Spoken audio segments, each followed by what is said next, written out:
También nos acompañan los compañeros que se encuentran en la sala de consejo académico de esta unidad Xochimilco, siguiendo esta transmisión, y nos siguen también por el Facebook de la Maestría en Psicología Social de Grupos e Instituciones y del área de estudios multireferenciales sobre violencia, ética, educación y cultura. Finalmente, pues agradecemos a las autoridades de la universidad por los espacios brindados y las gestiones efectuadas para la realización de esta videoconferencia, y queremos decirles a nuestros compañeros que están por acá en Zoom algunas cuestiones técnicas. Pueden habilitar la traducción simultánea. En la barra inferior de su pantalla encontrarán un icono de mundo donde pueden habilitar el español o el italiano según sea el caso. Y bueno, dándole clic a este icono pueden escuchar la traducción en simultáneo. También les recordamos que está habilitado el chat de Zoom para las preguntas, comentarios que puedan tener durante la videoconferencia, y que en la sala de consejo académico están los compañeros moderadores quienes recibirán de ustedes sus preguntas y comentarios para hacérselos llegar al doctor Espósito. Bueno, finalmente pues agradecemos su asistencia puntual. Muchas gracias por estar aquí. Muchas gracias, doctor Espósito. Y le voy a dar la palabra a mi compañera Selene, que hará una breve presentación del doctor Espósito. Bienvenidos. Gracias. Muchas Gracias. gracias, Liz. Bienvenidos nuevamente a todos. Gracias, doctor Espósito, por aceptar nuestra invitación, y me voy a permitir presentarles brevemente al doctor Roberto Espósito. Filósofo italiano, profesor de Historia de las Doctrinas Políticas y director del Departamento de Filosofía y Política del Instituto Universitario Orientale de Nápoles. Catedrático en Filosofía Teorética en el Instituto Italiano di Scienze Umane en Nápoles y en Florencia. Coeditor de la revista Filosofía Política desde su fundación en 1987. Miembro fundador del Centro para la Investigación sobre el Léxico Político Europeo con sede en Bolonia. Actualmente realiza una importante tarea en el campo editorial como director y asesor de colecciones y revistas de su especialidad, y es miembro del Collège International de Filosofía. Su pensamiento se inscribe en el contexto problemático contemporáneo, caracterizado por el renacimiento de la filosofía política y la crítica a la imposición global del modelo neoliberal que se proponía eliminar la política en su capacidad transformadora. Ha dedicado buena parte de su vida a estudiar instituciones transversales en disciplinas como la política, el derecho y la economía. Algunas de sus obras son Comunitas, Origen y Destino de la Comunidad, Inmunitas, Protección y Negación de la Vida, Bios, Biopolítica y Filosofía, Categorías de lo Impolítico, Tercera Persona, Política de la Vida y Filosofía de lo Impersonal, Comunidad, Inmunidad, Biopolítica, El Dispositivo de la Persona, Pensamiento Viviente. 2. La máquina de la teología política y el lugar del pensamiento. Desde fuera, una filosofía para Europa. Política y negación por una filosofía afirmativa. Y Vitam Instituere, Genealogia delle Istituzioni.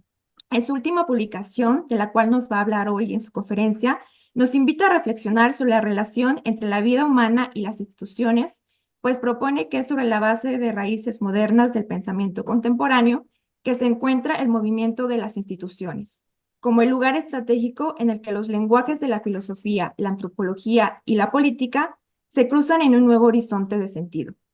Sin más preámbulos, le doy la bienvenida y le doy la palabra al doctor Roberto Espósito. Grazie per questa presentazione. Vorrei intanto ringraziare tutte le studentesse e gli studenti del dottorato in Scienze Sociali e Umane dell'Università Autonoma Metropolitana di Città del Messico. Grazie in particolare a Giampiero Contestabile che ha organizzato questo evento. E i temi delle mie ricerche di questi anni, dall'impolitico alla dialettica tra comunità e immunità, alla biopolitica, hanno avuto risonanza che va al di là dei confini dell'Europa. Questi temi hanno trovato ampia attenzione inizialmente negli Stati Uniti, poi in Argentina, Brasile, Cile, e quindi ho particolare piacere che a questi paesi si aggiunga adesso il Messico. Negli ultimi anni ho concentrato, come è stato appena ricordato, la mia ricerca sul tema delle istituzioni, o meglio sul tema dell'istituire, inteso come prassi e come pensiero, al quale tema ho dedicato 3 libri. He dedicado 3 libros al tema de la institución, como Pensiero Instituente, Instituzione y el último, Vitam Instituere. Los 2 primeros libros ya están disponibles en español y el último está a punto de ser traducido. Si el primer libro, Pensiero Instituente, se enfoca en el debate filosófico y político contemporáneo, el segundo libro, Istituzione, es una reconstrucción sistemática del significado de este término. El último libro, Vitam Instituere, es una genealogía del concepto de institución en la filosofía moderna.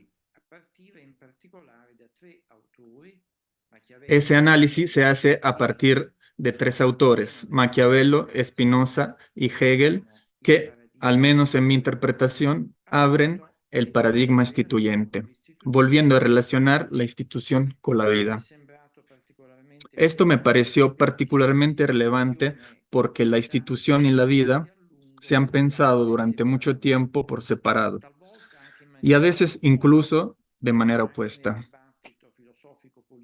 Incluso en el debate filosófico político más reciente, institución y vida han permanecido predominantemente separados. Por un lado, el institucionalismo jurídico se esfuerza por representar las necesidades vitales de las cuales surge.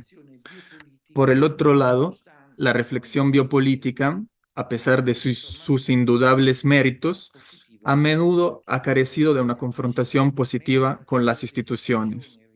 Así, mientras que la teoría de las instituciones ha estado confinada durante mucho tiempo a la sociología jurídica, la reflexión biopolítica ha tenido en su mayor parte un carácter antiinstitucional. En síntesis, ha faltado una articulación, un vínculo entre biopolítica e institucionalidad.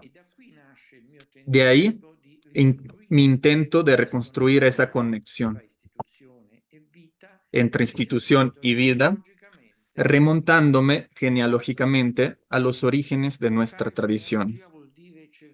Hacer genealogía significa buscar el origen de la reflexión institucionalista en el corazón de la tradición filosófica moderna. Intenté hacer eso con 3 grandes clásicos, como Maquiavelo, Spinoza y Hegel. Por supuesto, se podrían haber añadido otros autores, pero pensé que sería útil detenerme en ellos porque llevan el asunto a su punto más alto de elaboración. Por supuesto, en cada uno de ellos, la dinámica institucional se plantea de forma diferente y con un grado de madurez diferente. Pero en los 3, la institución es leída en una relación constitutiva con la vida.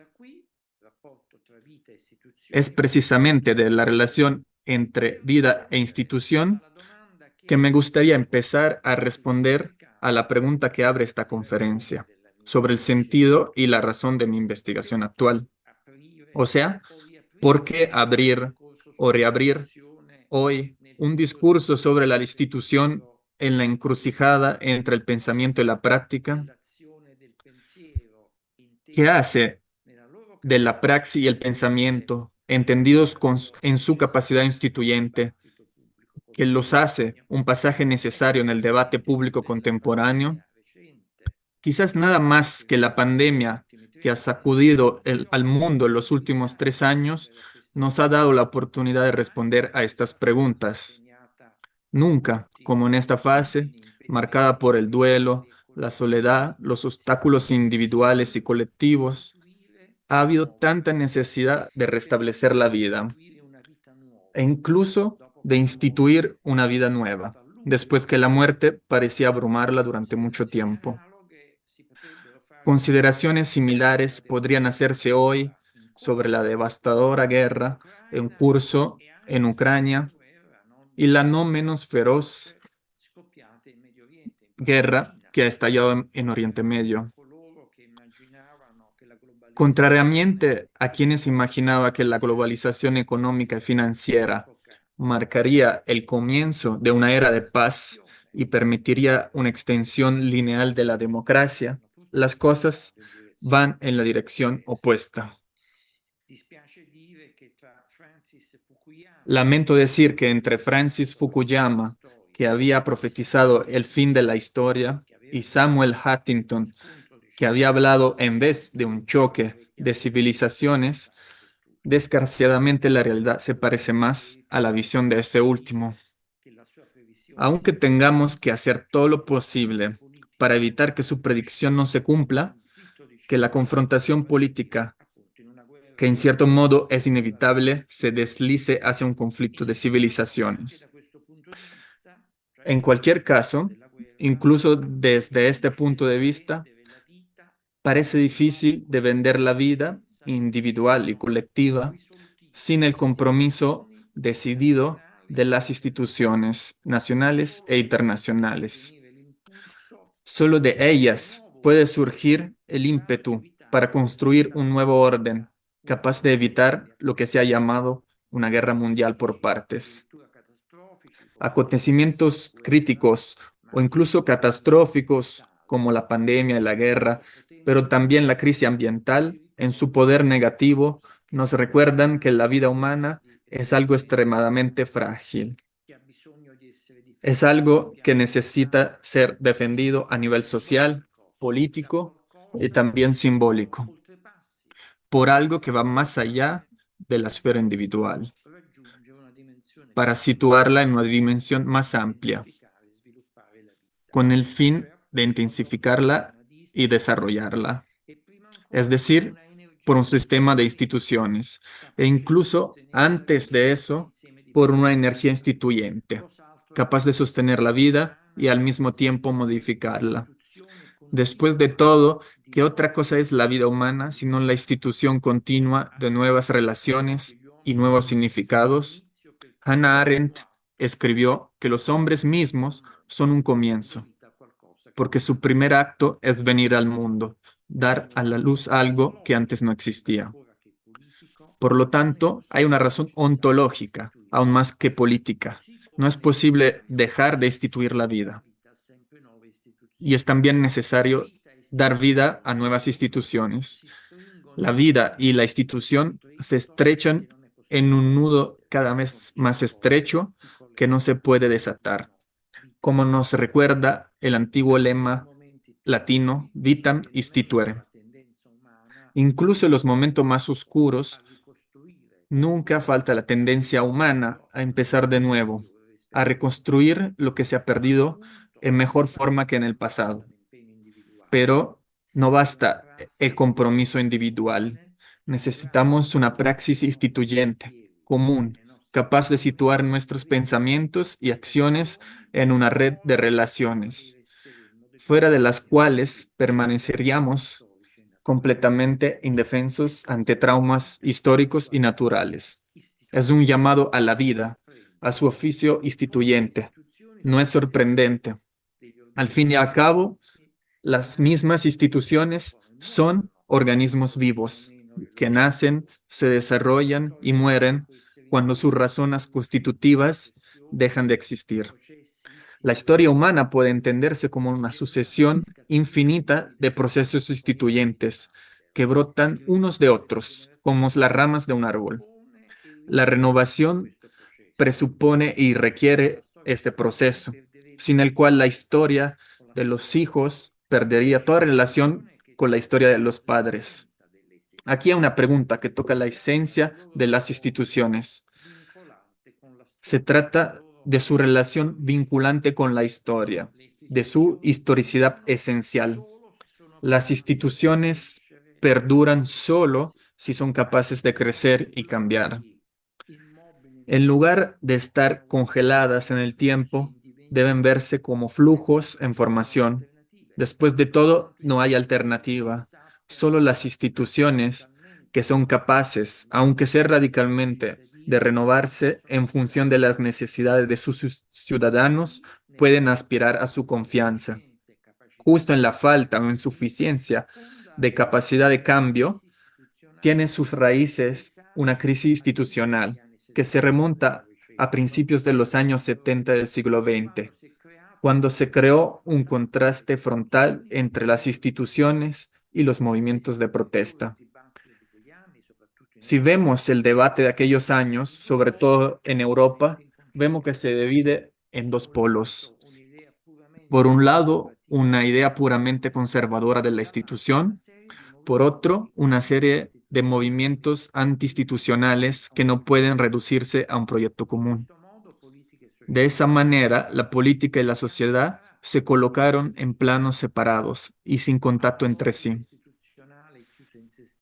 Una lógica institucional encerrada en sí misma, incapaz de hablar al mundo social, se oponía a la idea de que los movimientos debían ser contaminados por las instituciones. En lugar de la libertad en las instituciones, se buscaba la libertad de las instituciones.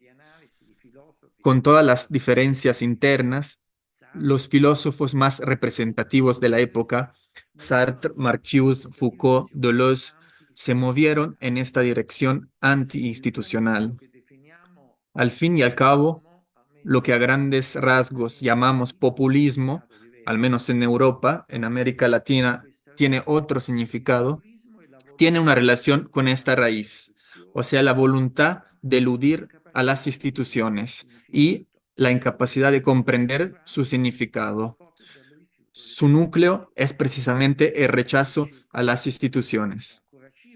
La idea que ha circulado y sigue circulando, por ejemplo, en las nuevas filosofías anarquistas, es que la inmediatez de la vida debe rechazar cualquier relación con la mediación, que la vida y las formas no pueden encontrarse. De ahí nace el antiinstitucionalismo que todavía caracteriza a gran parte de la cultura contemporánea, de izquierda y de derecha. Basta pensar en el trumpismo, que culminó con el asalto a Capitol Hill. Comencemos con algunas definiciones, aunque sabemos que las definiciones nunca son perfectas. ¿Qué son exactamente las instituciones? ¿Cómo nacen y cómo se renuevan? ¿Qué formas adoptan? Como siempre, es bueno partir de la etimología, sin dejarse aprisionar por ella.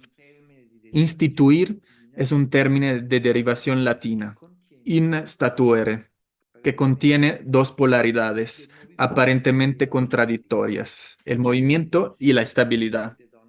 Por un lado, por institución, nos referimos a un proceso, el proceso instituyente, que da lugar a algo que antes no existía, una actividad creativa, fundacional y generativa. Por otro lado, la institución es el resultado de este proceso, lo que consigue un aparato relativamente estable, una realidad organizada, la cual sirve para canalizar, garantizar y facilitar nuestra experiencia individual y colectiva. En este segundo sentido, los imperios, los estados, los partidos, los parlamentos y los sindicatos son instituciones, pero también la iglesia, la escuela, la universidad, las cárceles, los hospitales, los cuarteles. En un sentido más amplio, si por institución entendemos un sistema de reglas que determinan nuestra vida, son instituciones también el juego, el matrimonio, el intercambio, el don, todo lo que une a los hombres y las mujeres en una práctica común y repetida. Pero quizás la primera institución sea el lenguaje, como argumentó el padre de la lingüística moderna, Ferdinand de Saussure, porque el lenguaje no solo tiene la función unificadora que tienen todas las instituciones, sino que también les proporciona la herramienta comunicativa con la que operar. No existirían las instituciones si no existiera el lenguaje. Al igual que estos, el lenguaje es también una praxis orientada hacia fines colectivos, como poner necesariamente el nosotros antes que el yo. Y, como cualquier institución, el lenguaje implica convenciones, deberes y responsabilidades comunes. A través de las palabras, las personas vinculan su comportamiento, establecen sus prioridades y declaran sus intenciones, instituyen la vida. Hay una diferencia entre la palabra hablada y la palabra escrita. La palabra escrita es más exigente que la palabra hablada, como dice el refrán, verba volant. Pero por mucho que huelen, las palabras no se dispersan. Y de hecho no solo describen la realidad, sino que a menudo la determinan. No es casualidad que a ese primer proverbio se le añada un segundo que parece contradecirlo, según el cual las palabras son piedras. Eso significa que la palabra tiene un peso que la hace doblemente institucional. Por un lado, siempre está instituida y por otro lado siempre instituye nuevos significados. Siempre está instituida porque en el momento en que venimos al mundo, las palabras que usamos y también el sistema lingüístico ya está funcionando. No somos nosotros los que tenemos que crearlo. Pero también es instituyente en el sentido de que reelabora continuamente las palabras que encuentra, dándoles significados que tal vez antes no tenían, y crea otros nuevos. Es típico de los niños, pero también de los adultos, crear nuevas palabras, nuevas expresiones, nuevos significados que modifican la propia experiencia. Así, se puede decir que, a través de las palabras, el lenguaje siempre crea nuevas formas de vida. La palabra no solo se usa dentro de las instituciones existentes, sino que ella misma determina nuevas instituciones, pactos, convenios, contratos y apelaciones. Desde Spinoza hasta Hegel, los filósofos modernos han insistido en ese carácter instituyente del lenguaje. Por un lado, las palabras informan, pero por otro lado declaran, comprometen e invitan a comportamientos que entran en la vida de las relaciones, incluso renovándola radicalmente. Conocemos el título de uno de los textos más famosos sobre la filosofía del lenguaje, de John Austin, Cómo hacer cosas con palabras. Austin explica que las palabras no solo tienen una función constatativa, o sea, no se limitan a describir la realidad, sino que también tienen una función performativa. Es decir, son capaces de crear una realidad que antes no existía. Por ejemplo, decir me voy a casar contigo frente a un altar o en la alcaldía significa producir una nueva realidad institucional y seguir sus reglas. Por supuesto, puedes romper estas reglas, romper tu promesa, comportarte de manera diferente, pero eso no cambia el hecho de que esas palabras cambiaron la realidad, creando algo que antes no existía.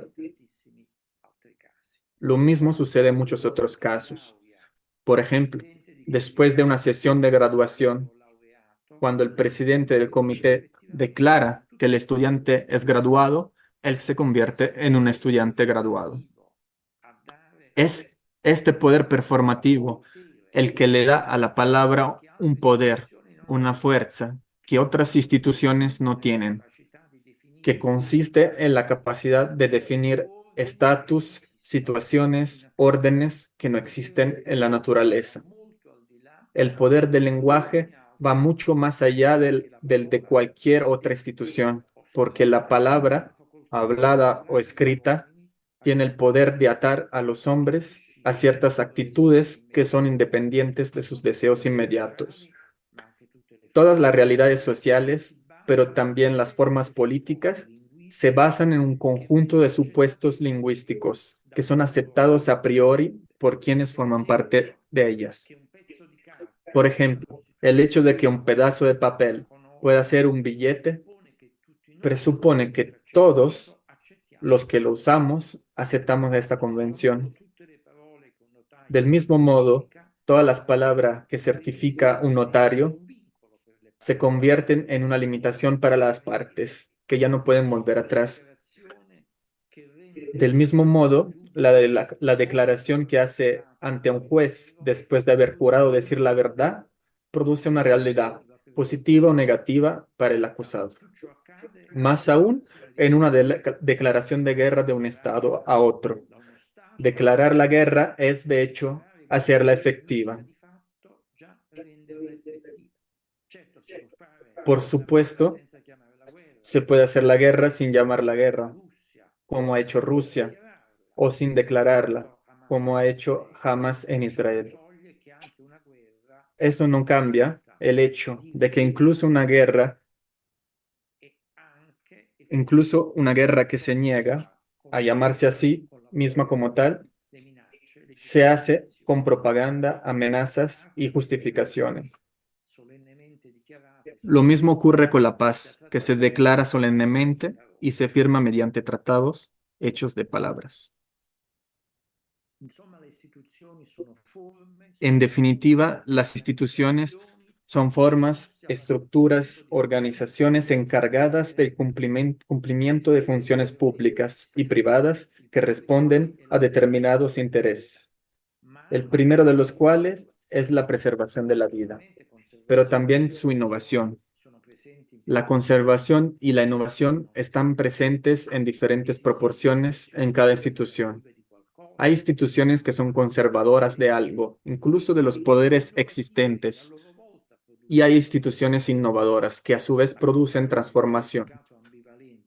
Pero para captar el significado ambivalente de la institución, en lugar de oponer estos dos lados de la conservación y la innovación, es necesario articularlos juntos, con toda la aporía que de ellos se deriva.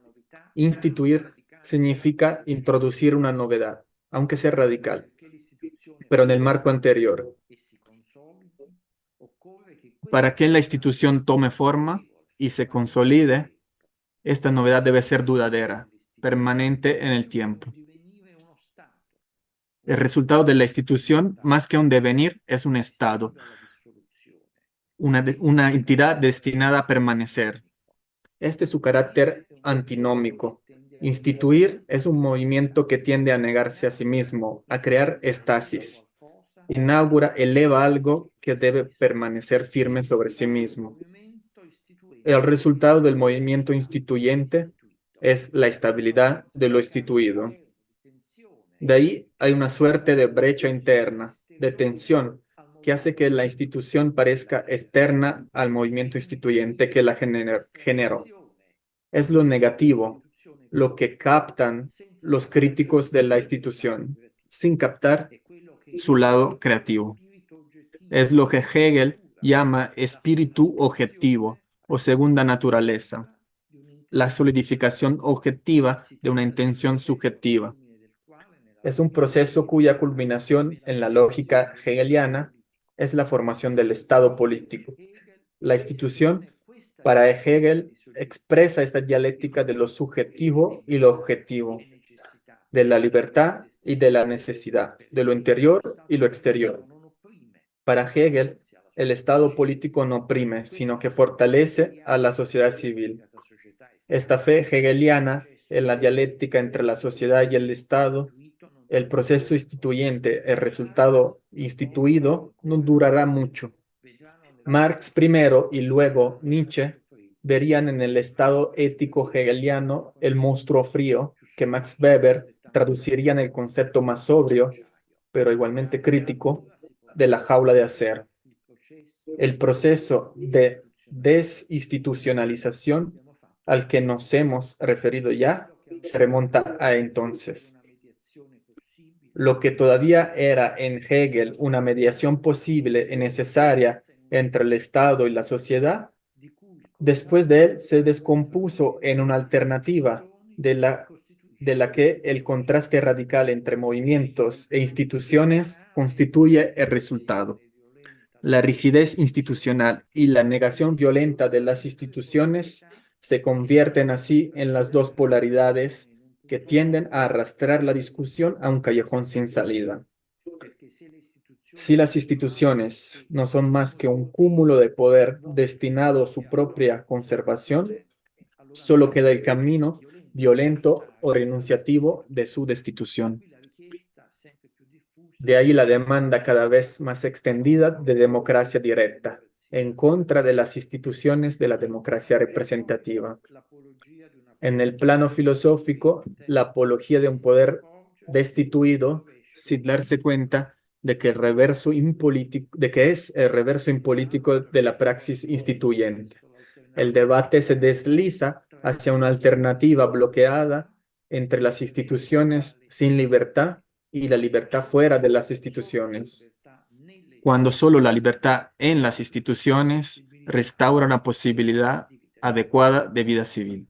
Per una ripresa di interesse nei confronti delle istituzioni bisogna aspettare gli anni '80 del Novecento. Para un reavivo del interés hacia las instituciones, tenemos que esperar hasta los 80, con el libro El redescubrimiento de las instituciones, de James March y Joan Holtzen.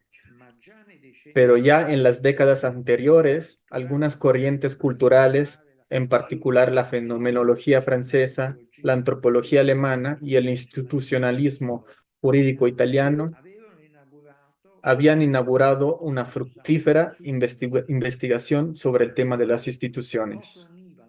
¿Qué unía, a pesar de las muchas diferencias, estas corrientes culturales? Yo diría esencialmente tres elementos. En primer lugar, la relación ya mencionada con la historia, la historicidad profunda de las instituciones. Lejos de ser un obstáculo para la transformación histórica, las instituciones se sitúan dentro de la relación entre pasado, presente y futuro. Es precisamente el hecho de que estén enraizadas en el pasado lo que permite proyectarlas hacia el futuro. Maurice Merleau-Ponty, a quien debemos una fenomenología de la institución, sostiene que en la institución toda captura es una recuperación. Es vano buscar un origen preciso del movimiento instituyente, porque forma parte de un proceso histórico cuyo inicio es ahora irreconocible. Esto no quiere decir que no se produzca novedad, sino que ella siempre se sitúa en una sucesión que nunca pierde el contacto con las raíces. Desde el punto de vista jurídico, el proceso instituyente es diferente de lo que se denomina poder constituyente. Si bien esto surge de la decisión de un sujeto soberano, según la categoría teológica de creatio ex nihilo, creación de la nada, la praxis instituyente es siempre creatio ex aliquo, o sea, creación a partir de algo ya existente y operante. En este sentido, la lógica institucional se sitúa fuera de la teología política. La nueva institución, la institución de lo nuevo, está siempre injertada en una realidad ya establecida. Lejos de ser absoluta, es decir, absoluta, o sea, liberada de todo condicionamiento, la institución está siempre condicionada por el contexto social. Pero, ojo, condicionada no significa determinada, porque lo nuevo que la institución crea nunca es una pura repetición. En la institución, o más bien en lo instituir, algo emerge de otra cosa, incluso transformándola radicalmente, pero no de la nada, como la chispa de la creación divina o el estallido repentino de una revolución. Precisamente porque nació sobre una base históricamente determinada, la institución puede extenderse hacia el futuro, cambiando radicalmente el panorama. Pensemos, por ejemplo, en un descubrimiento científico que, aunque nuevo, siempre tiene detrás investigaciones previas, que al mismo tiempo desarrolla e innovan. Pero, y esto nos lleva al segundo elemento característico, al transformar la realidad, instituir la praxis transforma también al sujeto que la produce.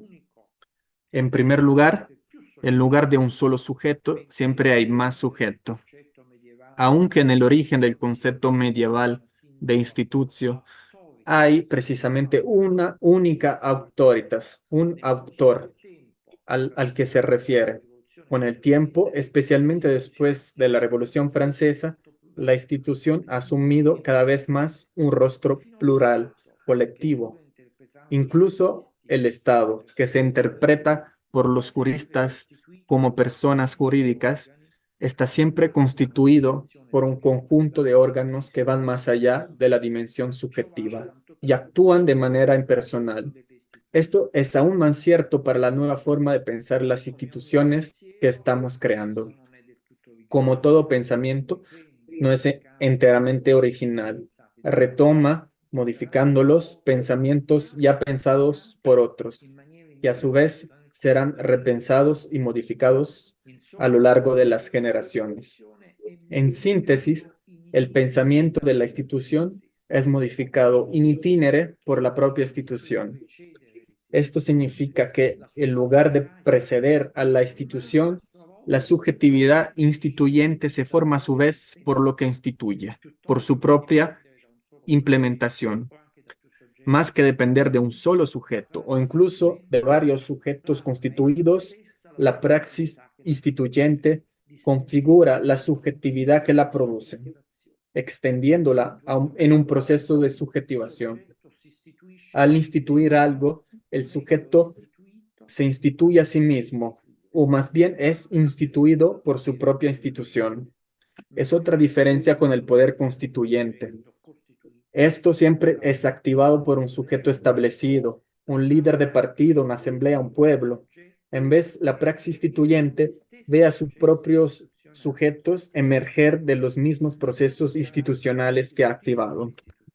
La tercera característica de la institución, atribuible sobre todo a la institucionalidad jurídica de la mitad del siglo XX y en particular a la reflexión de Maurice Auriu y sobre todo de Santi Romano, es su irreductibilidad al Estado y por tanto a la idea de soberanía. Ya con Auriu, la institucionalidad jurídica amplió el concepto de institución más allá del perímetro del Estado, rompiendo así la relación excluyente entre institución y soberanía. Como es bien sabido, el Estado moderno es mucho más reciente que las instituciones antiguas y medievales que lo precedieron y a veces se lo opusieron. Pero el verdadero salto de calidad lo da Santi Romano.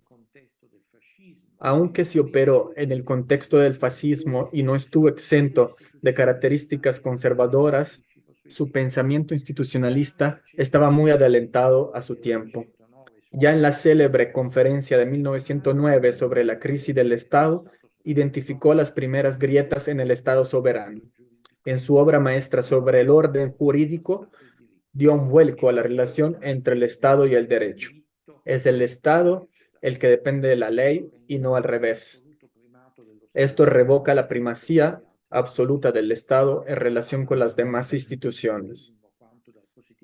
Alejándose tanto del idealismo como del positivismo jurídico, Romano considera que todo sistema jurídico es una institución y viceversa. De esta manera, se pierde la exclusividad de la persona jurídica estatal como base del derecho.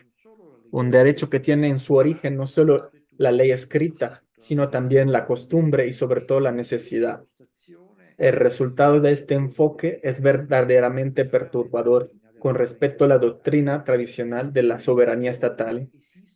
Las instituciones autónomas existen no solo dentro del Estado, como por ejemplo las regionales o municipales, sino también fuera de él, como la Unión Europea.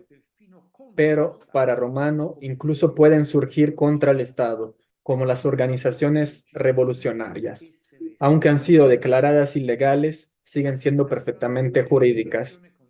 Por supuesto, la situación contemporánea no es ni de lejos comparable a la de las dos guerras mundiales. En muchos sentidos, el punto de inflexión se puede situar en la última década del siglo XX, tras la caída del muro de Berlín. Hasta entonces, el individualismo metodológico y la cultura marxista, aunque opuestos, se habían aliado en un trabajo de desinstitucionalización de la política. Ambos terminaron desconociendo el papel de las instituciones. Para la cultura liberal, la institución juega un papel opresivo con respecto a las opciones individuales. Para la cultura marxista, el papel estaba determinado en última instancia por los acontecimientos económicos. En lugar de ser sujetos decisivos en el juego político, ambas consideraban a las instituciones como meros contenedores de comportamientos individuales y colectivos.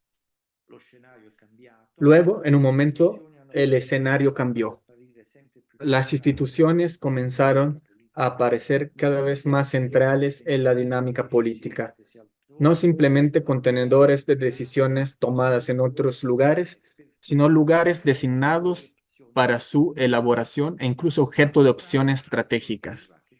Lejos de ser neutrales, no son solo el espacio, sino también el resultado de un conflicto político. No es casualidad de que en todas las democracias occidentales la reforma institucional se haya convertido en objeto de confrontación política. Desde hace al menos 30 años asistimos a una verdadera proliferación de instituciones independientes de los ordenamientos jurídicos nacionales y situadas en un horizonte inferior, superior o transnacional. Eso no significa que el Estado esté desapareciendo. Por el contrario, desde muchos sectores se habla del retorno del Estado al escenario de la globalización. Hoy, con la triple crisis económica, pandémica y de guerra, los Estados parecen cada vez más insustituibles, pero cada vez son más los nuevos actores que acceden a la creación de estándares, dando lugar a procedimientos legales de carácter transversal. El derecho, su capacidad inventiva, desempeña un papel cada vez más importante en ese marco. Las estructuras jurídicas independientes del derecho público y que se extienden a través de diferentes sectores de la sociedad civil tienen un potencial instituyente. Otro tipo de organizaciones han entrado en los espacios que aún no son juridificados, no solo desde fuera de los estados, sino a veces también en abierta competencia con ellos, como las ONGs, orientadas no a fines lucrativos, sino más bien humanitarios. Ellas constituyen una de las experiencias hoy en día más interesantes de una práctica instituyente innovadora.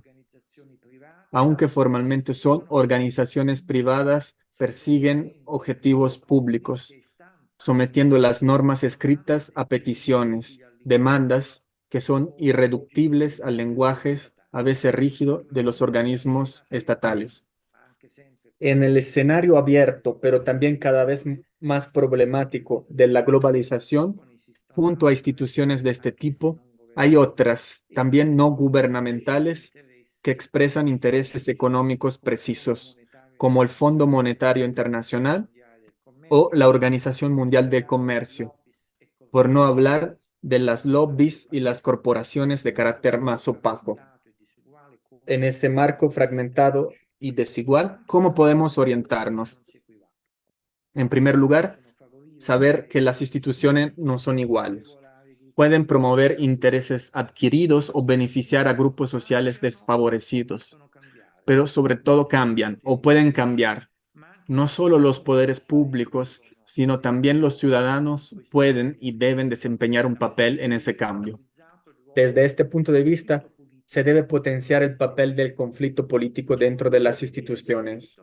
El orden es el resultado de vez en cuando provisional de las relaciones de poder entre valores e intereses diferentes y contrapuestos. Esto significa que en nuestras democracias, en lugar de intentar en vano de detener el conflicto, es mejor potenciar la dialéctica conflictiva, encauzándola hacia formas políticamente productivas. Maquiavelo ya había explicado que el conflicto social en Roma, entre nobles y plebeyos, del que nacieron instituciones populares como el Tribunado de la Plebe, fue el motor de la República Romana. Lejos de ser neutralizado, el conflicto político está en el centro de la praxis instituyente. En la dramática situación que estamos viviendo, las instituciones jugarán un papel decisivo, así como en las guerras en curso, que no encontrarán algún tipo de solución si no es a través de la mediación institucional entre los cuerpos políticos, las alianzas militares y los intereses económicos, y no sin la ayuda de las organizaciones humanitarias ya comprometidas en el campo de batalla a salvar vidas. También en este caso el papel de las instituciones será cada vez más importante, siempre y cuando sepan abordar la vida de manera afirmativa, renovando esa conexión entre instituciones y movimientos que parecía haberse interrumpido. La necesidad de instituir la vida vuelve a primer plano, en el doble sentido de vitalizar las instituciones y devolver a la vida aquellos rasgos instituyentes que la empujan más allá de la mera materia biológica. Gracias. Muchas gracias, doctor Espósito. Grazie mille. Y ahora abrimos el espacio. Gracias por las reflexiones que nos hace. Nos ha invitado a repensar las instituciones, su nacimiento, su producción, hablándonos precisamente de estos procesos instituidos, instituyentes, que pueden pues ir modificando y van reconstruyendo las instituciones que pues de alguna manera son impuestas, ¿no?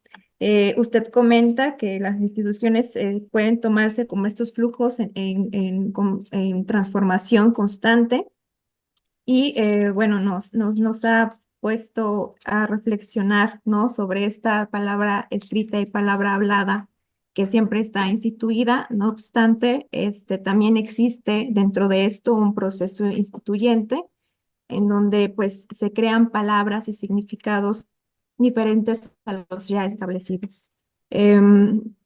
También, bueno, nos comenta que las instituciones pues responden a diferentes intereses, uno de los cuales pues precisamente tendría que ser la conservación de la vida, que es, bueno, un tema que probablemente saldrá en las preguntas, ¿no?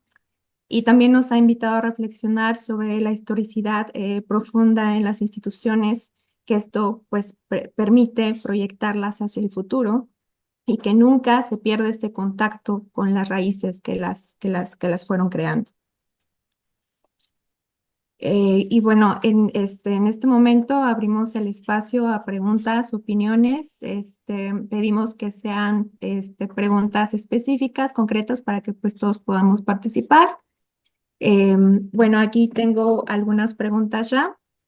El doctor Roberto Manero pregunta si usted sitúa a la institución como institución para la vida, sin embargo, en los totalitarismos o más cerca de nosotros aquí en México, pues las mafias construyen instituciones que administran la muerte. Como también Maffei ha mostrado, se constituye como caución para la vida. Castoriadis plantea algo similar y nos gustaría saber su opinione al respecto. Sì, ma intanto ringrazio di questa domanda il dottor Manero. Effettivamente le istituzioni hanno giocato un ruolo doppio e opposto. Esistono delle istituzioni favorevoli alla vita, che sviluppano la vita, che aiutano la vita, e istituzioni che al contrario sviluppano la morte. Questa dualità, questo doppio fondo già appariva nell'idea di biopolitica. C'è una biopolitica affermativa che sviluppa positivamente la vita e c'è una sorta di tanatopolitica che invece crea morte attraverso disuguaglianza, attraverso esclusione, attraverso oppressione. La storia in particolare dell'America Latina, ma anche la storia dell'Europa, è attraversata da questo doppio fondo delle istituzioni, da questo doppio fondo della biopolitica. E c'è sempre una lotta, un conflitto tra istituzioni per la vita e istituzioni per la morte. io credo che appunto questo scontro abbia bisogno a sua volta di istituzioni, no? Che non debba pensarsi come uno scontro frontale contro tutte le istituzioni, ma che debba attraversare e usare alcune istituzioni contro altre, dove per istituzioni appunto si possono intendere dei partiti, dei movimenti politici, ma anche dei singoli atti istituzionali che vengono fatti in questo modo. Ecco, io ho cercato di restituire questo carattere plurale e contraddittorio delle istituzioni, valorizzando gli elementi positivi. El doctor Espósito dice que sí, efectivamente existe una dualidad en las instituciones.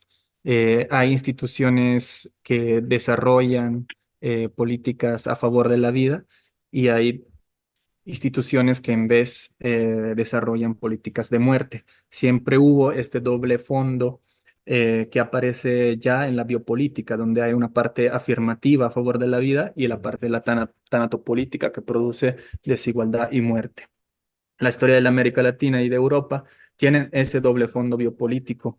Hay una lucha, un conflicto constante entre instituciones a favor de la vida e instituciones de muerte. Esa lucha, en ese conflicto se necesitan las instituciones. No hay que interpretarlo como un choque contra todas las instituciones, sino que hay que usar algunas de esas instituciones en contra de otras. Y entre ellas se mencionan el partido, los movimientos o simples actos institucionales. Y en su obra, Espósito trató de destacar el valor positivo, esa parte afirmativa de las instituciones. Muchas gracias. Aquí tengo otra pregunta. Dice que en su libro del 2008, Comunidad, Inmunidad y Biopolítica, formula la pregunta de qué es, que puede ser una política que ya no piensa en la vida como objeto, sino como sujeto de la política. A 15 años de haber planteado esta pregunta, eh, ¿usted considera que es posible pensar en esta condición de sujeto de la política a aquellos movimientos que, como diría Agamben, defienden la vida, las formas de vida y no, de vida humana y no humana ante los despliegues de un capital cada vez más expansivo? Esta pregunta nos la hace el doctor Raúl Cabrera. Sì, ¿Gusta no- que haga una interpretación? ¿Nos intérprete o es...? Beh, provo un po' a rispondere, non Ah, capisco tutto, tutte le parole, ma insomma, più o meno, sì, nei miei lavori sulla comunità, l'immunità e la biopolitica, io ho cercato di appunto individuare la differenza tra la vita come oggetto del potere o della politica e la vita come soggetto del potere e della politica. In generale, appunto, la biopolitica affermativa pensa la politica come una forma di vita, mentre appunto la tanatopolitica o anche come si dice la necropolitica vede nella vita l'oggetto del potere, no? L'oggetto della macchina governativa, l'oggetto di esclusione, l'oggetto di repressione. Ecco, questi due aspetti secondo me vanno pensati insieme. Nel dibattito filosofico-politico contemporaneo spesso questi due aspetti vengono separati, no?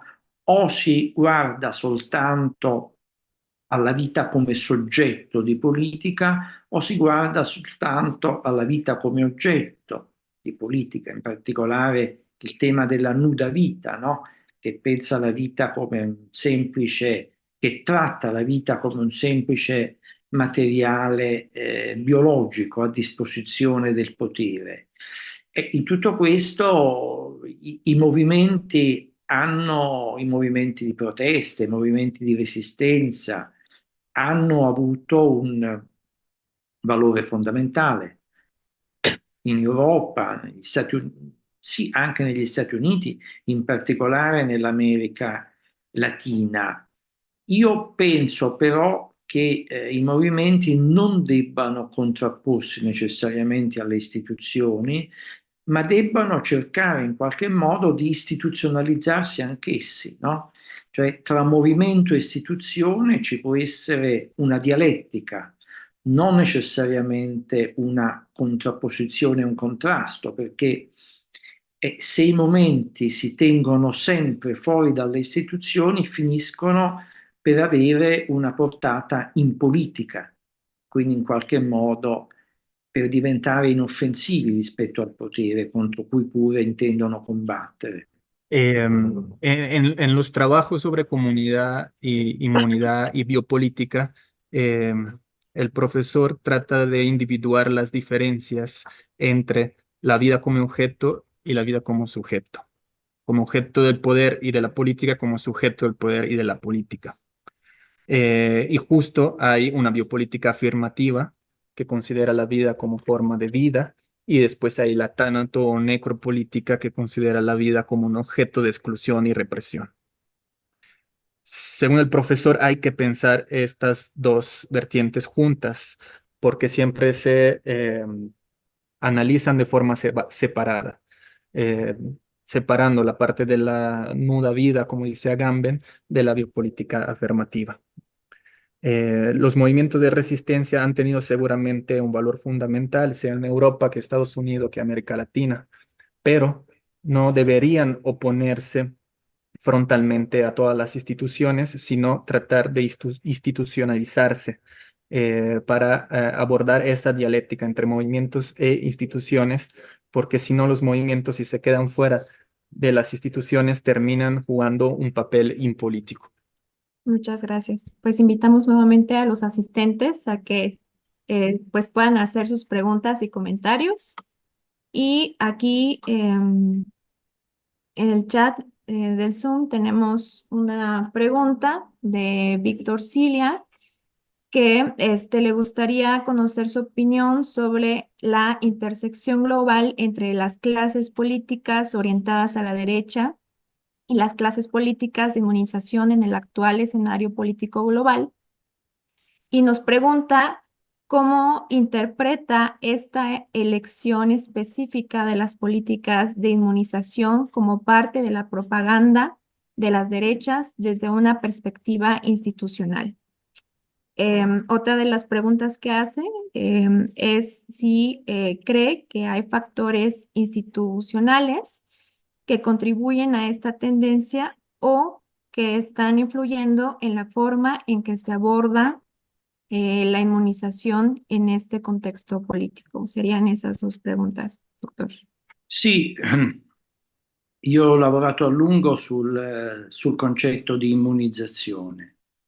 L'immunizzazione l'ho interpretata come il rovescio, il contrario della comunità, mentre la comunità implica, diciamo, una cura comune, un dono comune dei membri della comunità, l'immunizzazione implica una condizione di privilegio o di tipo giuridico o di tipo biologico. Come sappiamo, è immunizzato chi è in qualche modo difeso rispetto, per esempio, a un virus, no? Che sta nella società. Quindi l'immunizzazione è una sorta di difesa che tende a, come dire, separare alcuni individui o alcuni ceti appunto privilegiati rispetto al resto della società. Dunque l'immunizzazione, come spesso avviene per i concetti filosofici, ha un doppio volto. Nessuna società potrebbe fare del tutto a meno di un dispositivo immunitario, un dispositivo di difesa. Per esempio, il diritto è un dispositivo immunitario che difende la società da un conflitto altrimenti insostenibile. Però quando questo sistema di protezione, questo dispositivo immunitario, cresce oltre un certo limite, allora entra in pericolo la stessa comunità, la stessa dimensione della comunità. Noi abbiamo assistito molte volte nella storia a momenti in cui l'immunizzazione è diventata una minaccia per la società, per la socializzazione. Perfino recentemente, negli anni della pandemia, c'è stato questo rischio, no? Che l'immunizzazione crescesse al punto di diventare quasi come una malattia autoimmune, cioè che finisse per distruggere la società. E c'è un rapporto tra immunizzazione e istituzione. Anche le istituzioni costituiscono una difesa della società, però appunto questa difesa è valida soltanto se trasforma allo stesso tempo la società che difende. Quindi le istituzioni positive sono quelle che non si limitano alla difesa e alla chiusura della società come in un muro, ma che cercano di trasformarla, rompendo in qualche modo le esclusioni sociali e aprendo, come dire, per una soggettività sempre più vasta lo sviluppo stesso della società. Sí, el profesor trabajó mucho sobre el tema de la inmunización, como el reverso del concepto de comunidad. La comunidad significa el cuidado y el don común, mientras la inmunización se refiere a una condición de privilegio que puede ser jurídico y puede ser biológico. Por ejemplo, una persona inmunizada se defiende del virus. La inmunización entonces se refiere a la defensa, que separa a algunas clases privilegiadas del resto de la sociedad. La inmunización pero tiene una doble cara, porque de un lado no se puede convivir sin dispositivos inmunitarios. Por ejemplo, el derecho es un dispositivo de inmunización que nos defiende de un conflicto que si no sería sería insustentable. Por el otro lado, pero si este dispositivo de inmunización crece demasiado, la comunidad está en peligro. Por ejemplo, durante la pandemia vimos que el riesgo de inmunización eh, hubiera podido crecer demasiado hasta volverse una enfermedad autoinmune, en el sentido que hubiera podido destruir la sociedad. Las instituciones en sí mismas son una defensa para la sociedad. Pero hay instituciones que pueden ser positivas y eso significa que no solo defienden la sociedad, sino que también las transforman, abriendo a las exclusiones sociales y incluyendo siempre más sectores en una subjetividad colectiva. Muchas gracias. No queremos abusar de su tiempo, doctor. ¿Cuántas preguntas más podemos hacerle? Ma diciamo, possiamo proseguire fino alle 18:30 in Italia, sarebbe credo alle 11:30 da voi. Un altro quarto d'ora, 20 minuti. Va bene, gracias. Francisco Escobedo nos pregunta cuál ha sido el papel de las instituciones en Italia ante la problemática de los poderes fácticos como la mafia. Sì, beh, Francisco, quando si parla d'Italia si fa spesso riferimento alla mafia e anche comprensibilmente, dal momento che in Italia le organizzazioni mafiose sono forti e a volte sembrano prendere il posto dello Stato addirittura. Non solo, ma dall'Italia si sono spesso espanse anche in altri paesi, sono arrivate anche in America, eccetera. E naturalmente la mafia, le mafie cercano di occupare le istituzioni, cercano di, come dire, legarsi alle istituzioni politiche per poter gestire flussi economici, flussi di denaro, risorse, in modo da favorire alcuni a danni degli altri e anche in maniera, come dire, anche in maniera delittuosa. Questa situazione però in qualche modo deve essere fronteggiata oltre che dall'impegno dei movimenti, ci sono tanti movimenti in Italia di lotta alla mafia, ma anche dalle istituzioni inevitabilmente. Nonostante il rischio che le istituzioni possano essere infiltrate dai poteri mafiosi, però le istituzioni pur sempre sono fondamentali per cercare di sconfiggere, almeno in parte, le mafie. E ripeto, quando io parlo di istituzioni non bisogna pensare soltanto allo Stato, alla polizia, ai tribunali. Istituzioni sono anche le associazioni, appunto, volontarie, le associazioni non governative, i gruppi, appunto, di lavoro che nascono, come dire, spontaneamente nella società. E beh, tutto questo cerca in qualche modo di opporsi al controllo delle mafie, qualche volta avendo dei successi, altre volte degli insuccessi. Insomma, è una battaglia, una lotta che è sempre in corso. Sí, las organizaciones mafiosas en Italia son fuertes y a veces llegan hasta tomar el papel del Estado y hasta han llegado a difundirse a otros países y continentes.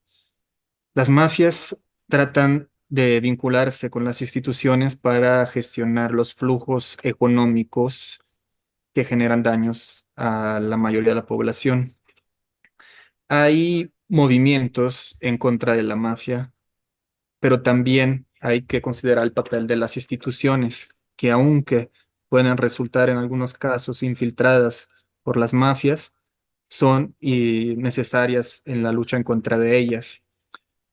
Cuando se habla de instituciones, no se refiere solamente al Estado, a la policía, a los tribunales, sino también a las asociaciones de voluntarios, a las ONGs y a los grupos espontáneos que se crean en la sociedad.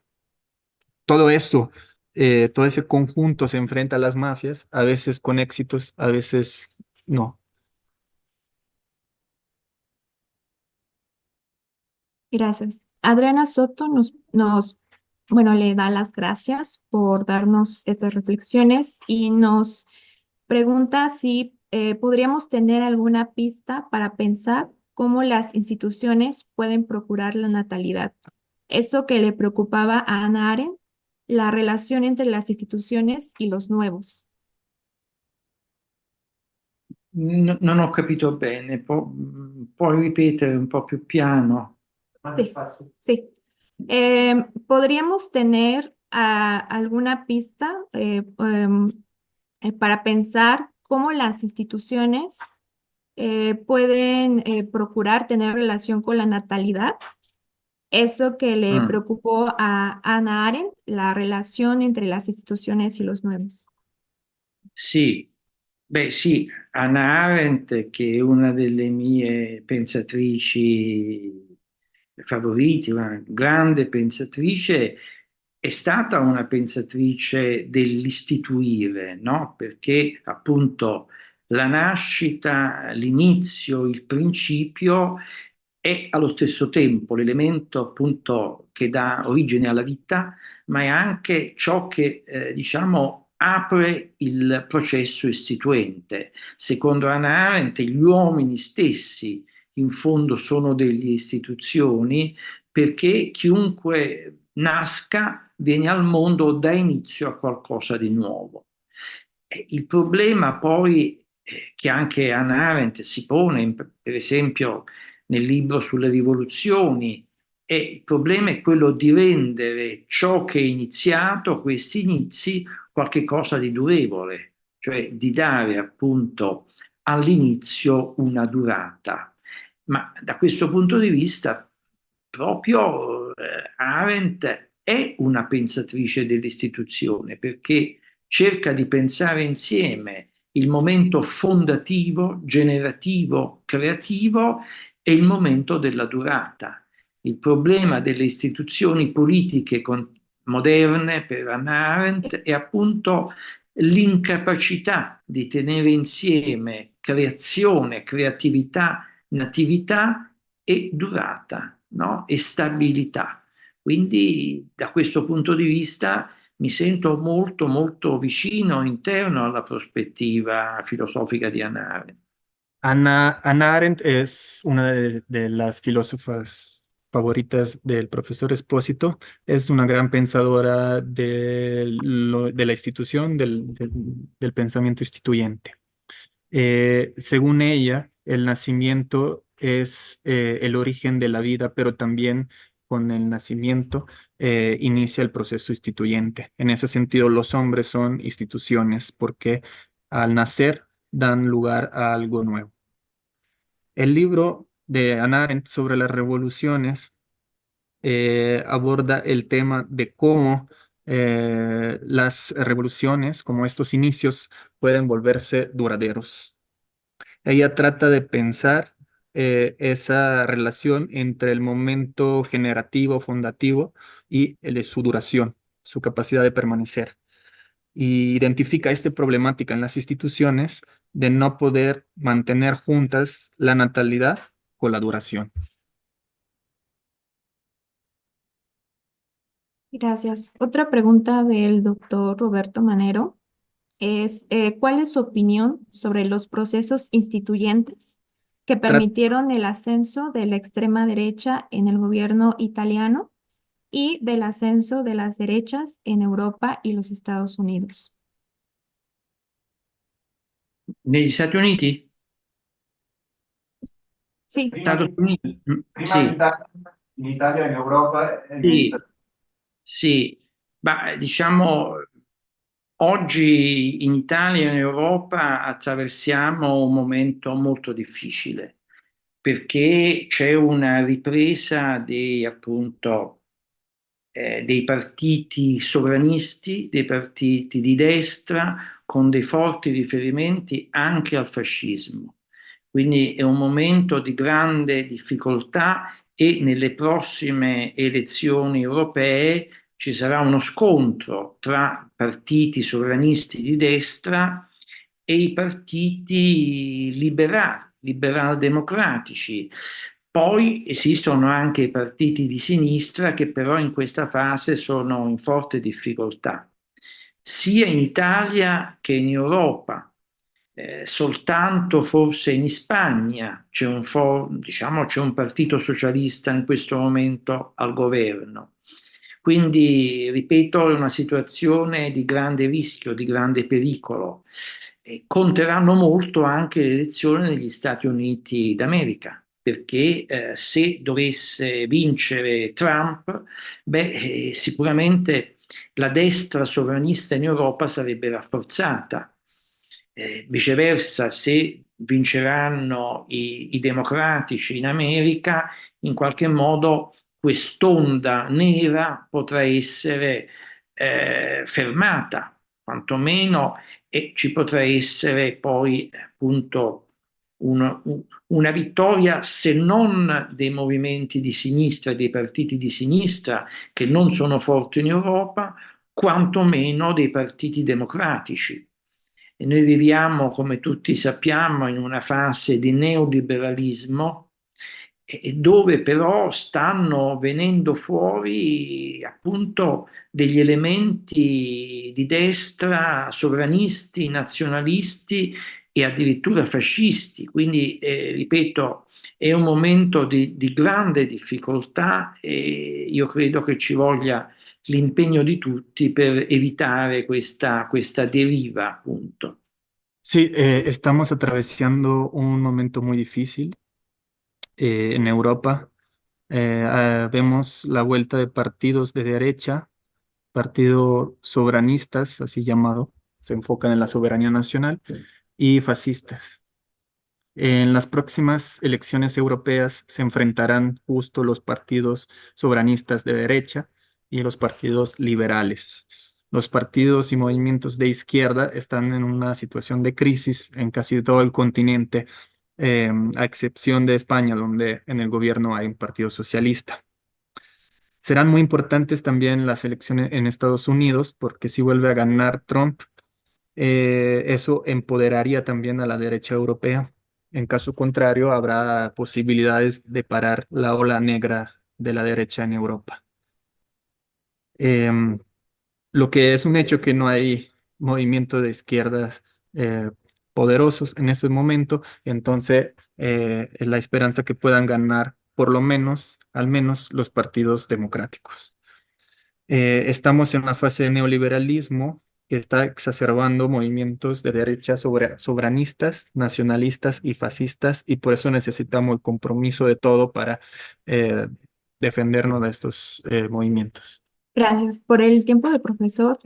Para respetarlo, vamos a hacer nada más 2 preguntas más. La primera es de Tonatiuh Velázquez. Primero quiere agradecer todo lo que nos está compartiendo de su conocimiento y su duda es si puede pensarse una relación en los en los procesos instituyentes a partir de las pasiones spinozzianas, pensando en el conatus A partir della... de las pasiones spinozzianas de Spinoza, Ah, pensando en el conatus y la construcción colectiva. sì, assolutamente. Questa domanda ci riporta un po' ai temi del libro Vitam Instituere, dove c'è una lunga parte su Spinoza. Io credo che Spinoza, la metafisica di Spinoza e la politica di Spinoza, con al centro il tema del conatus, costituisca un punto di partenza fondamentale per il pensiero istituente, no? Insieme anche a Machiavelli, Spinoza loda molto Machiavelli e l'elemento tipico di Spinoza è proprio il fatto che i corpi singolari trovano forza e potenza solamente dentro i corpi collettivi. E dunque, come dice per esempio Balibar, c'è questo elemento transindividuale che spinge ogni individualità verso processi istituenti e costituenti comuni. In più, Spinoza ritiene fondamentale il ruolo istituente dell'immaginazione.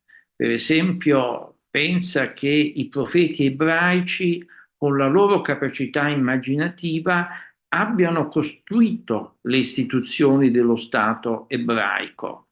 E dunque Spinoza è un pensatore fondamentale per il pensiero istituente.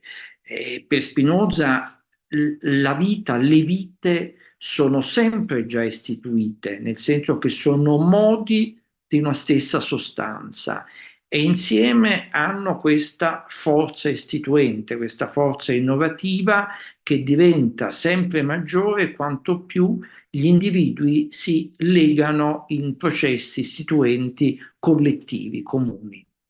Sí, en la metafísica de Spinoza, como se retoma en el libro Vitam Instituere, el conatus está en el centro y el mismo poder instituyente está en el centro de la metafísica de Spinoza, en cuanto, según él, los cuerpos singulares encuentran más fuerza juntándose, vinculándose en un cuerpo colectivo. Como decía Balibar, hay una tendencia a transindividuales, o sea que hay una tendencia de los individuos en agruparse y formar nuevas instituciones. Spinoza rescata también el papel de la imaginación. Según él, los profetas judíos retomaron, o gracias al poder de la imaginación, pudieron instituir las instituciones del Estado israelí. Según Spinoza, las vidas están instituidas, siempre están instituidas, y hay siempre un vínculo estrecho de la vida misma con los demás individuos. Por eso hay una fuerza mayor cuando los individuos se vinculan en procesos colectivos. Creo que quizá puedo especificar mejor la parte de los profetas judíos, se il professore può ripetere la parte del Sì, profeta ebraico. sì.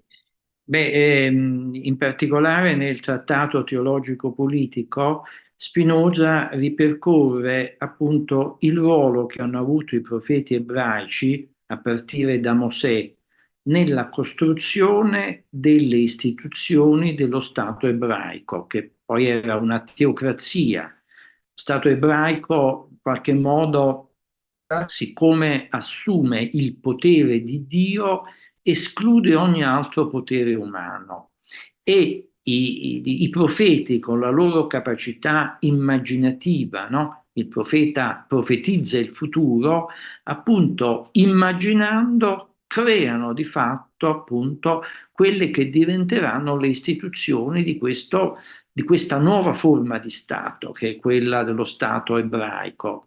E quindi questo spiega perché già nella Bibbia, nell'Antico Testamento, i profeti abbiano questo ruolo fondamentale, perché immaginando una realtà nuova, in qualche modo contribuiscono a fondarla.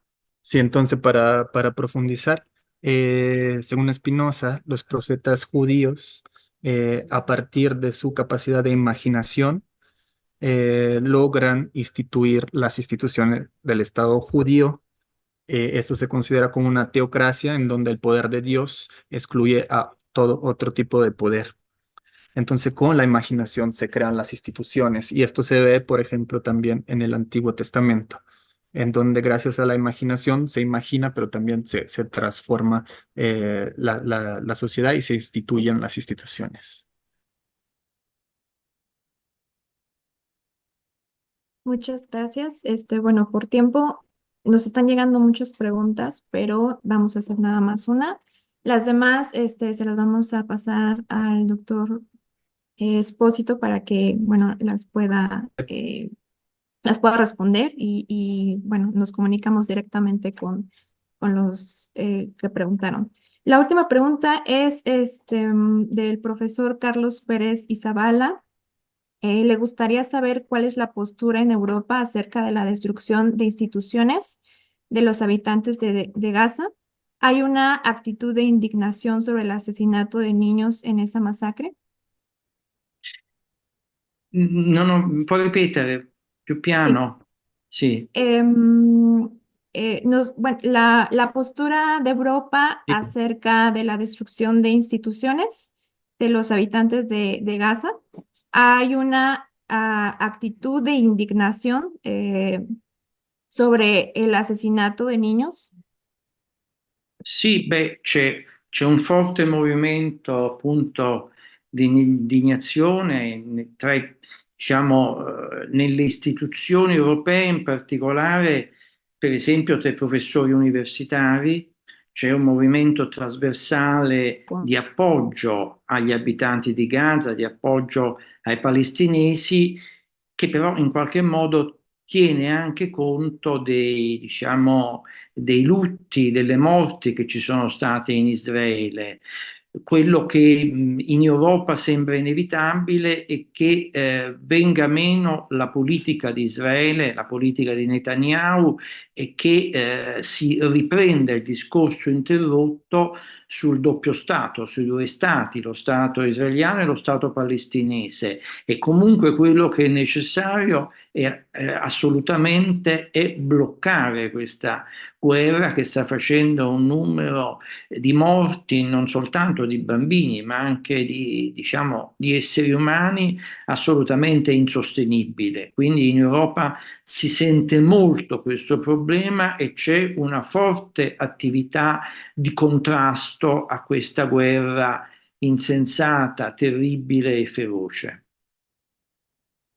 Sí, hay un fuerte movimiento de indignación en Europa con lo que está pasando en Gaza, también en las instituciones europeas, sobre todo entre los profesores universitarios que están expresando su apoyo a la población palestina, pero también toman en consideración los duelos que está viviendo la población en Israel. También se ha vuelto a debatir sobre la política de Israel, del gobierno de Netanyahu, y a la necesidad de retomar el debate sobre las soluciones, como por ejemplo la hipótesis de dos estados palestino-israelí. De todas formas, es necesario bloquear esta guerra injusta e insensata y que está generando muchas víctimas. Bueno, pues con esta última pregunta y la respuesta del doctor Roberto Espósito, agradecemos a todos ustedes que nos hayan acompañado en esta videoconferencia agradecer especialmente al doctor. Doctor, muchas gracias por aceptar nuestra invitación. Estamos de verdad muy Grazie a voi. contentos de que nos haya escuchado. Todos los aquí presentes hemos estado revisando algunas de sus lecturas. Todos estamos un poco cercanos a los textos que usted ha producido sobre los diferentes temas que abordan sus investigaciones. Muchas gracias. Y también quiero aprovechar para agradecer a los compañeros técnicos que han hecho posible toda esta videollamada, a los compañeros del Centro de Educación Continua de la Universidad Autónoma Metropolitana, a los compañeros que están en la sala de consejo académico que también nos han apoyado en esta parte. En la traducción ha estado Gianpaolo Contestabile junto con Emanuel Pontones, en la moderación está Selene. Todos nosotros les agradecemos mucho que nos hayan acompañado y queremos aprovechar pues para comentar algo sobre este espacio a colación de lo que se está diciendo al final de la conferencia. Ya se ha mencionado el conflicto en curso en Gaza para expresar nuestra solidaridad con el pueblo palestino. Nos interesa mucho que se coloque en la palestra esta problemática y condenar el genocidio que ha estado ocurriendo en Israel desde hace más de 70 años. Pues creo que nos unimos todos a este reclamo. Agradecemos nuevamente a todos. Le pedimos al doctor Espósito que no se vaya y pues finalizamos esta videoconferencia que quedará grabada para que ustedes la consulten cuando lo crean necesario. Muchas gracias. Que tengan buen día. Grazie a Gianpaolo, a lei, a tutti quanti, diciamo alla traduzione. Avevo voluto essere lì con voi, non è stato possibile, ma sono stato molto contento di questo incontro con voi. Grazie ancora e saluti a tutti. Grazie, professore. A presto. Grazie.